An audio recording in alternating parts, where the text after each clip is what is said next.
Welcome to the WRAL Daily Download. I'm Amanda Lamb. In today's deep dive conversation, we're talking with WRAL's hidden history reporter, Heather Leah, about a Cary treasure that's getting a new home. Now, this is a 150-year-old house.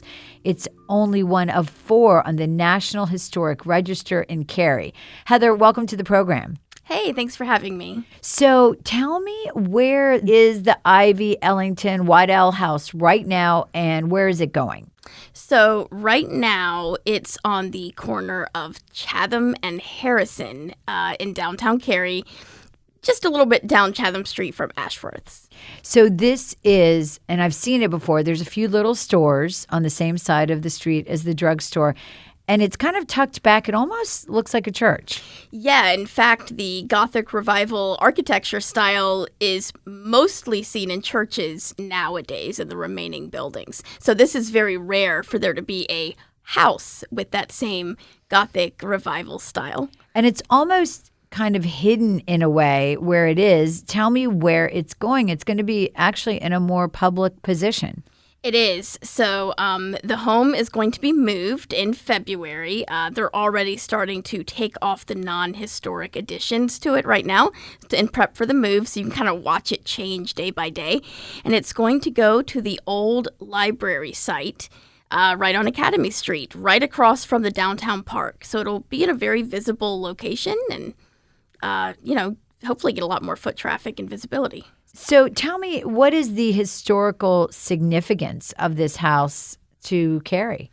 Well, first of all, it is a uniquely beautiful home. If you've seen it, you actually commented earlier, it looks a lot like a church.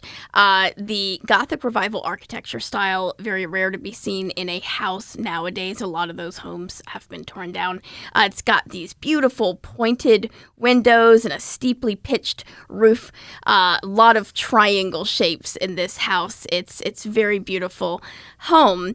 And its current location really gives historic context to Cary as a railroad town. Gothic Revival homes were commonly seen near railroads, which this would have been near a railroad. So its beauty is part of why people have always been drawn to this home. And so its location really pays homage to Cary's history. Cary is one of 16 towns that sprang up around Wake County between 1871 and 1927. So it's not limited to just Cary. Apex, New Hill, and Holly Springs were also some of these railroad towns. And so its location was right there on the railroad. In fact, there was a road that went through Cary at the time called Railroad Street, and the road is no longer called Railroad Street. Today, it's Cedar Street. It's more like just a back road for parking currently, but at the time, it was the main street of Cary. It was right there near the Ivey-Ellington House. Now, the Ivey-Ellington House, as best as we can tell, was built in the 1870s, which goes right along with when the railroad was springing up through Cary and when railroad was becoming really popular. So this would have been a private home? Yes, it was a private home.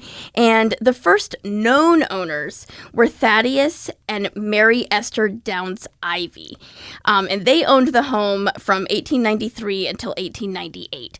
And so that's where you get the Ivey name. The Ivy part of the name. And then later, J. Harrison Ellington got the home, and that's where you get Ellington. So you have Ivey-Ellington, and sometimes they include the name Waddell, Ivey-Ellington Waddell, and that is for a later owner, though often it gets just shortened to Ivey-Ellington. And, anytime you're changing something that's been a piece of history, and I'm imagining this house has not been used in recent years, correct? Not in any sort of public sense.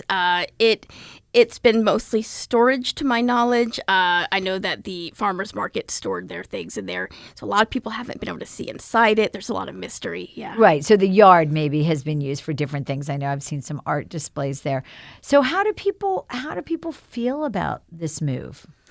Well, the home, given its location and in downtown, which has been so rapidly growing and expanding.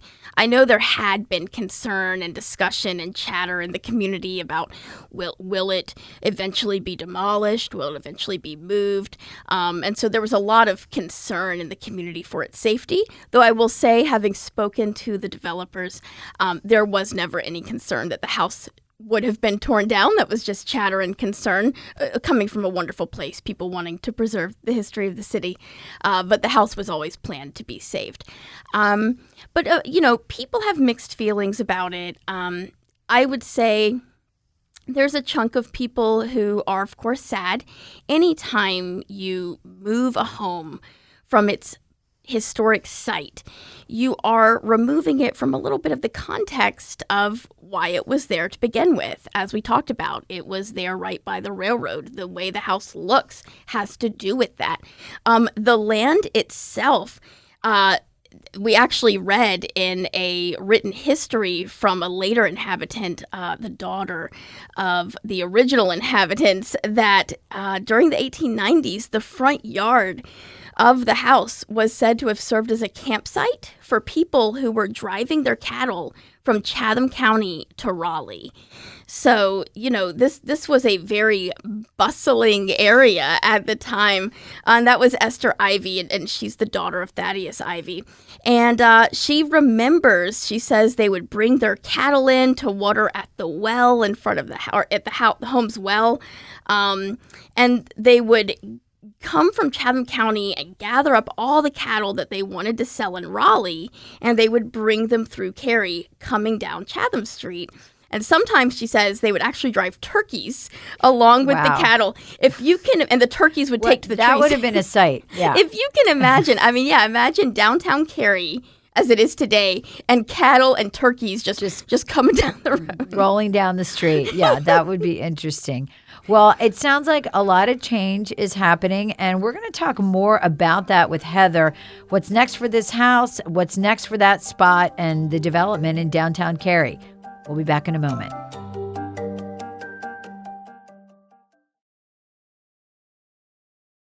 Welcome back to the WRAL Daily Download. I'm talking with Heather Leah about the future of an historic home that's on the move in Cary, and also we're going to talk about what's going to happen at the site where the home was. So we know the house is moving. What do you think, or what do you know about what's going to happen in the site that the house is now, that it's moving from? Yeah, so the developer was nice enough to speak with me. The primary developer is going to be Chatham Street Commercial, and they're doing quite a lot of development in the downtown area, and have quite a passion for Cary. I found out that the owner of the company has deep, deep roots in Cary. Some of the original town of Cary families, his family is one of those. So a lot of love for the community and watching it grow. And so he had told me he absolutely never would have seen the house destroyed. There was always a plan to save the home, and that's why it's being moved. He also did tell me, I know there was a concern that the home would be taken off the National Registry. He told me that that won't happen. It should be able to stay on the National Registry. So that's also really good news, and a concern that had been existing. Now, as far as what's going to go into that site, he says there's 3 components of the first phase, and this is what he shared with me. First of all, there's going to be a plaza known as Waddell Plaza. So he said Ivey and Ellington, those names are always going to be honored as part of the house. He wanted to make sure that the Waddell name was also honored in some way on that piece of property. So I thought that was really nice. There's going to be the Waddell Building, which is going to be a turn-of-the-century office building, so we'll have some office space. One thing he mentioned was that downtown Cary, it doesn't have a whole lot of office space or office workers. I actually worked in downtown Cary myself for a while, and I do remember that on my lunch break, I might walk down to Ashworth's to get a hot dog. There weren't a lot of options. There's not a lot of. Well, at the time, there weren't as many, and also there weren't many people out there walking along. So a lot of these businesses in downtown, the restaurants and the coffee shops, they need that lunch traffic. Sure. So he's hoping to make it vibrant. Yeah. So he's hoping to bring that with some office space.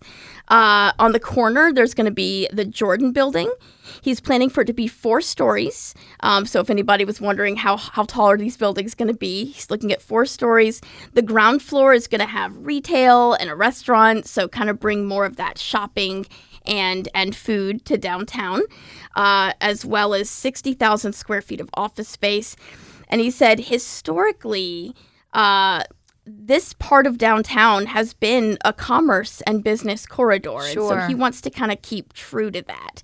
And then at the end of Waddell Plaza will be the Meridian Cary, and it's going to be a multifamily development. So it sounds like perhaps apartments or maybe townhouses, but there's going to be close to 200 units, not quite. Wow, so a lot of change. And then Ashworth Drugs, though, still anchoring that other corner? Yes. Okay, Yeah, great. don't worry about Ashworth. Yes, they're there. they're historic. So the house we've talked about in the first part is going over to where the Cary Library used to be. So this is a pretty big, wide open spot.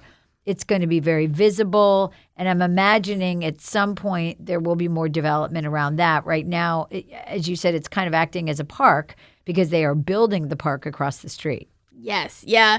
It's interesting that the old library site has become really just a green space, a gathering space currently. And while we wait for the downtown park to come to life, I know I've been watching that park change every day, and I'm so excited to see the growth there. The house will be on Academy Street. Now, again, contextually, historically, Academy Street was, as it sounds like, it was the academic street. There was a girls' dormitory, which is now the Cotton House.